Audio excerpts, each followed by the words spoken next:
Your Coca-Cola bottler presents Claudia, based on the famous play and novels by Rose Franken. Brought to you transcribed Monday through Friday by your friendly neighbor who bottles Coca-Cola. Relax, and while you're listening, refresh yourself. Have a Coke. And now, Claudia. Boom doodle-doo, boom doodle-doo, boom doodle-doo. David, would you close the window, darling? Yes'm. Feels cool this morning, doesn't it? I just let Bluff out the back door. He said it was going to be another nice day. Oh, don't you wish you didn't have to go into New York? Don't even mention it. Frankly, I don't see why you have to be an architect all the way in New York on a morning like this. Good morning.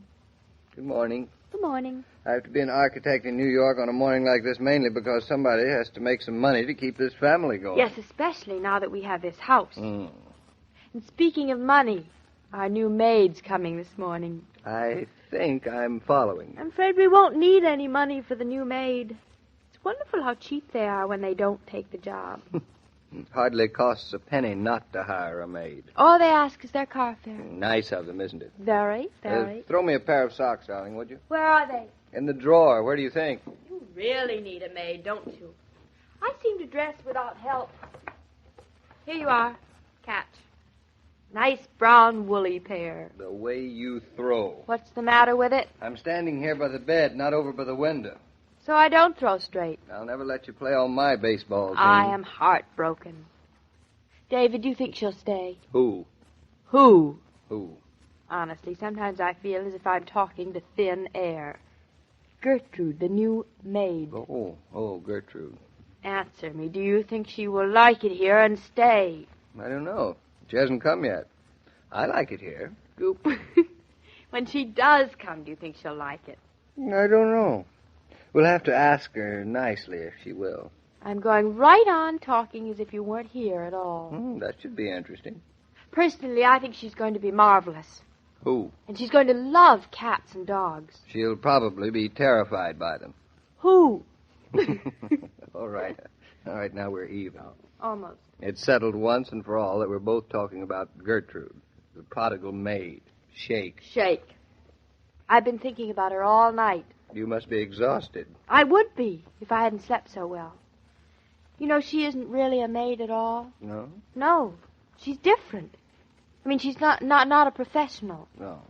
She's only a widow who's coming to help us out.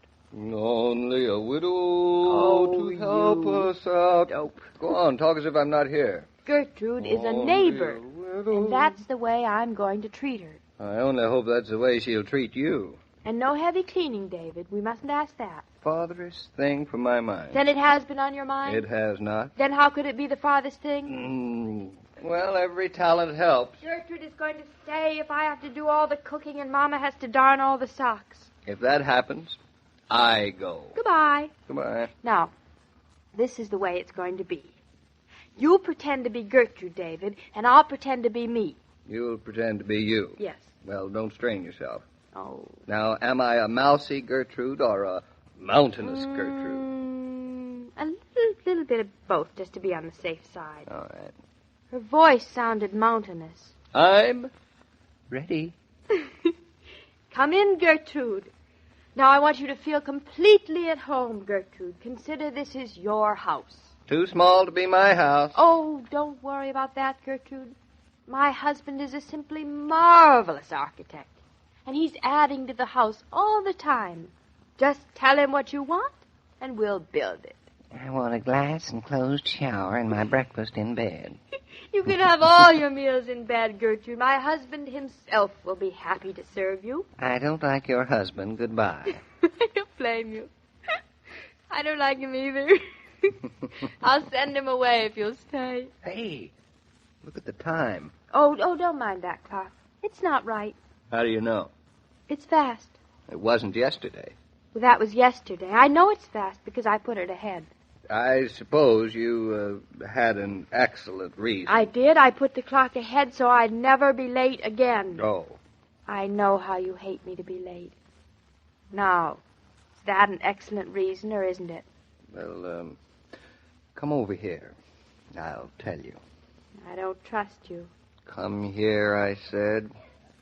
I'm here. Oh, David, it must have been an excellent reason. Now, come on. Whether it's early or late, I want my breakfast. So do I. I've worked up a ferocious appetite, impersonating Gertrude. As soon as I put on my coat... David, what time do you think she'll come? Oh, about 1 o'clock. 1 o'clock. Knowing Gertrude as well as I do, she probably doesn't like getting up early. Then she'll probably leave at 2 o'clock because she doesn't like staying late. But I don't care, even if she leaves. Hey, you're not giving up so easily, are you? No, but I don't have any false hopes. Then I won't be disappointed. You'll miss a lot of fun that way. It's worth it. We've had so many false alarms with maids. Now, let me tell you something. What, David? I don't care if we never get a maid. Well, that's a fine thing to say. You're the one who's been insisting. I still don't care, because that's the only way we'll get one. Now, come on, to breakfast. Oh, David, I'd be lost without you. Not at all. You'd manage perfectly. But don't ever get lost, see? Never, I promise. I'm starving. And I am ready. I'm 8 steps ahead of you. I'm not going to have much time for I breakfast. don't care how much you have to hurry to get to the station. You eat your breakfast. You and breakfast. You have a fixation on eating breakfast. It comes from fixing them. Ooh. One of these days, I'm going to make you eat your pun. For breakfast? Claudia, wait a minute. What's the matter? Do you smell something burning? I smell something cooking. Bacon. Honestly, that mother of mine, she had to get up and start cooking breakfast. That's what we get for loitering. Loitering, we were discussing something very important. Yeah, we're loitering now. Let's tiptoe into the kitchen and surprise her. And after we surprise her, I'm going to take her over my knee. She's supposed to be a guest here. Mama doesn't know what being a guest means. Will you look at that? She set the table, too. Wait till I give her a piece of my mind. Can you spare it? Mama, what do you mean? Mama, what do you mean by coming down here and cooking? Oh, hello. You, Mrs. Naughton, good morning. David, this is... Just call me Gertrude. The whole name's Gertrude Hanson, but just call me Gertrude. The back door opened, so I just came in. You ought to lock doors at night. Well, we're awfully glad you're here. That's good. Isn't it, David? Yes. Quite a surprise. Well, I figure to get started early, I finish early. Oh, so that's it. Then I can go home, clean my own house, get back here in time for dinner. Oh, sounds like an awfully full day, doesn't it, David? It does to me. Gertrude never minds a lot of work. She likes to keep busy. When my husband was alive, I was busy all the time. Men do need an awful lot of care, don't they? Your experience has been so widespread, hasn't it, Mrs. Naughton? Very extensive, my experience. Gertrude, we hope you're going to like it here. I'm not fussy. Now, you better sit right down, or the cereal's going to be overcooked. The bacon dried out, the muffins burned, and the eggs hard-boiled. I dropped them when I heard you moving around upstairs. Gertrude, that's really a great deal more than I usually eat for breakfast. Come along, David. Come along. We'll sit right down in the dining room and get started. But, darling, I only... Yeah, everything sounds delicious, Gertrude. Just bring it in whenever you're ready. Come on, David. You're a man, Mr. Naughton. You got to eat a decent breakfast. I used to feed my husband a great big breakfast every day. Rock of ages, cleft from me. Oh, where is her husband now? Hush up, David. I'm not going to eat eggs and cereal and bacon David, and... please, today. Just today. Oh, all right. But just today. Thanks. What do you think of her? I am bowled over. Coming so early and starting right off to Here's cook. your orange juice and some stewed prunes on the side for Mr. Naughton. You love stewed prunes. Don't you, David? Do I? Yes. Yes, I guess I will. I you brought will. breakfast up to your mother on a tray. Oh, that was certainly thoughtful of you. She sort of didn't want to put me to the trouble, but Gertrude don't mind a little extra trouble. Poor Mama. She hates trays. I'll bet she doesn't know what hit her. Eat your prunes. I don't even know what hit me, and I've seen her. Eat your prunes.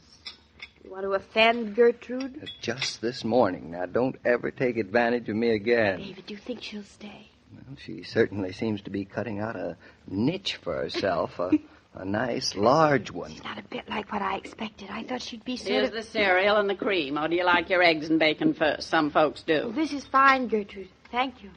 Scream when you want me. I'm making some dough for a rhubarb pie.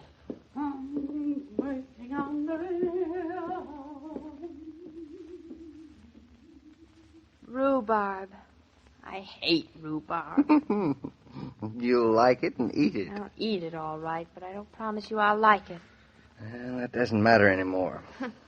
Well, that's the last of the prunes, thank heavens. You look better already. Well, I Yes, don't you feel do. better. Claudia always said you should eat a good breakfast. This isn't good. This is terrible. Mrs. Naughton, I wrote a list out of the things you'll need. When you go downtown, you can pick 'em up. Or would you like I should telephone? I usually go down to the market. That's okay with Gertrude. This afternoon I'll start on the laundry, then tomorrow I can do the ironing. Next week I'll start putting the house in a regular schedule. Well, you just let me know. From now on, you don't have to worry about a thing. Leave it all to Gertrude. I certainly do appreciate that. Well, I always figures that I'm around to take things. So I just take over and do things as I see fit. I'll get the bacon and eggs. You haven't much more time to catch a train, Mr. Naughton. I've been working on the railroad. I wish she'd get off of that railroad or at least go on to the next stop. Maybe she'll sing another song tomorrow. Unless... David, you really think she'll stay? At least till tomorrow? I think she'll stay all right. The only question is whether there'll be room for us to stay, too. David's headed for the railroad every livelong day. Whoop, whoop. What if the family invited friends to drop in this evening? Would you have to scurry around trying to find refreshment to offer them? If you had plenty of Coca-Cola on ice, you wouldn't have to think twice about company, expected or unexpected. For ice-cold Coke invites people to make themselves at home. It offers everyone the pause that refreshes, and that includes the hostess, too. How's your supply of Coke? Hadn't you better order a carton or a case today? Say, Mr. King, I think everything's going to work out fine. I'll bet it is, Gertrude. Claudia and David have been looking far and wide for someone like you to help them out. And I'm the one to do that. Things are going to hum in the Naughton home with Gertrude round. They'll not only hum, they'll crow. Who's going to do the crowing? Who usually does? A rooster, of course. A rooster? I've seen a cat and a dog around here, but no rooster. Come around tomorrow, Gertrude, and you'll see a rooster. An eating rooster? Well, he was bought to be eaten, but you know Claudia. Well, I'll get around tomorrow to find out. So long, Mr. King. Goodbye, Gertrude. Every day, Monday through Friday, Claudia comes to you transcribed with the best wishes of your friendly neighbor who bottles Coca-Cola. So listen again tomorrow at the same time. And now, this is Joe King saying au revoir. And remember, whoever you are, whatever you do, wherever you may be, when you think of refreshment, think of Coca-Cola. For Coca-Cola makes any pause the pause that refreshes. And ice-cold Coca-Cola is everywhere. These broadcasts are adapted for radio by Manya and Roger Starr, and the entire production is supervised and directed by William Brown Meloney. And now, here's a word from your friendly neighbor.